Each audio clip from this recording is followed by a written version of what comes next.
जय Hind friends, my name is Gaurav and I am animal welfare officer and मैं एक animal behaviourist भी हूँ। यदि आपको एनिमल से रिलेटेड कोई भी कंसल्ट करना हो तो आप मुझसे कांटेक्ट कर सकते हो। तो आज का जो वीडियो का टॉपिक है, पहली बात तो ये वीडियो किसी भी फाइटिंग को प्रमोट नहीं करती है, किसी भी डॉग फाइटिंग को प्रमोट नहीं करती है। ये खाली इंफॉर्मेशन के लिए ये वीडियो है। तो रॉटविलर वर्सेज पिटबुल, ये दोनों डॉग ब्रीड का जब नाम आता है तो लोगों के दिमाग में एक इमेज बनती है जो बहुत ही डेंजरस डॉग ब्रीड है, जो किसी पे भी अटैक कर देगी, मार देगी, ओनर को मार देगी। लेकिन यकीन मानिए, ये अपने ओनर के लिए, यदि ओनर इसको सही तरीके से रखता है तो इतने ज़्यादा लॉयल है कि अपनी जान भी दे सकते हैं। ठीक है, और सामने चाहे कोई भी आ जाए, चाहे शेर आ जाए, कोई क्रिमिनल आ जाए बड़े से बड़ा, ये बिल्कुल भी डर के भागने वाली डॉग ब्रीड नहीं है। तो चलिए इसका कंपैरिजन करते हैं। तो पहली बात तो इनका कंपैरिजन बनता नहीं है। क्यों? क्योंकि जो पिटबुल है वो एक अलग कैटेगरी का डॉग है। पिटबुल जो है वो एक फाइटिंग कैटेगरी का डॉग है, एक हंटिंग कैटेगरी का डॉग है। रॉटविलर वहीं देखा जाए तो वो एक गार्ड डॉग है, एक वर्किंग डॉग है। फिर भी हम जब इसका कंपैरिजन कर रहे हैं तो हम इसके साइज़ के हिसाब से करते हैं। पिटबुल जैसे मैंने बताया कोई प्योर ब्रीड नहीं होती, वो एक कैटेगरी होती है।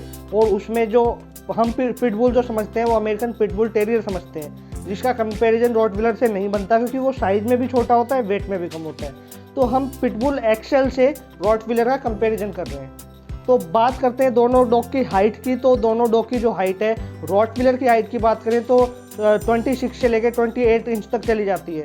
इतनी ही एक्सेल पिटबुल की है। एक्सेल पिटबुल की उससे 1-2 इंच कम हो सकती है। बॉडी वेट की बात करें तो रॉटविलर का जो परफेक्ट बॉडी वेट है वो 60 से 65 केजी उसका परफेक्ट बॉडी वेट होता है।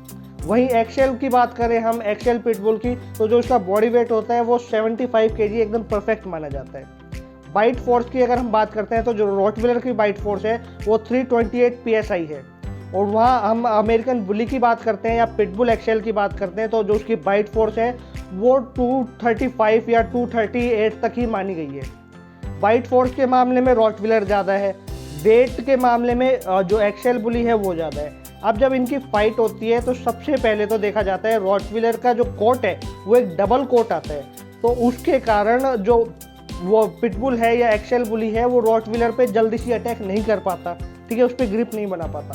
लेकिन पिटबुल का स्टेमिना ज़्यादा होने के कारण, उसका स्टेमिना बहुत ही हाई होता है, इस कारण वो रॉटविलर को कहीं ना कहीं फेस कर सकता है और उसको मार भी सकता है। ठीक है, यदि आप इन दोनों डॉग ब्रीड में कंफ्यूज हैं कि आपके लिए कौन सी डॉग ब्रीड बेहतर है, तो यदि आपको एक गार्ड डॉग चाहिए, परफेक्ट गार्ड डॉग जिसकी लॉयल्टी एक्सट्रीम लॉयल हो, उस केसेस में आप रॉटविलर पे जाइए।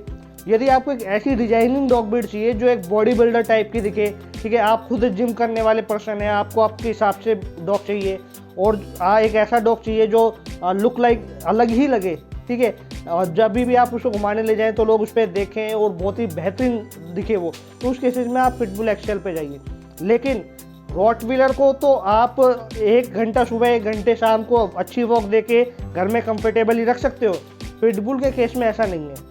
पिटबुल को बहुत ही ज़्यादा वर्किंग करवानी पड़ती है, बहुत ही ज़्यादा वर्कआउट करवाना पड़ता है, तब कहीं जाके वो कंफर्टेबली आपके घर में रहता है।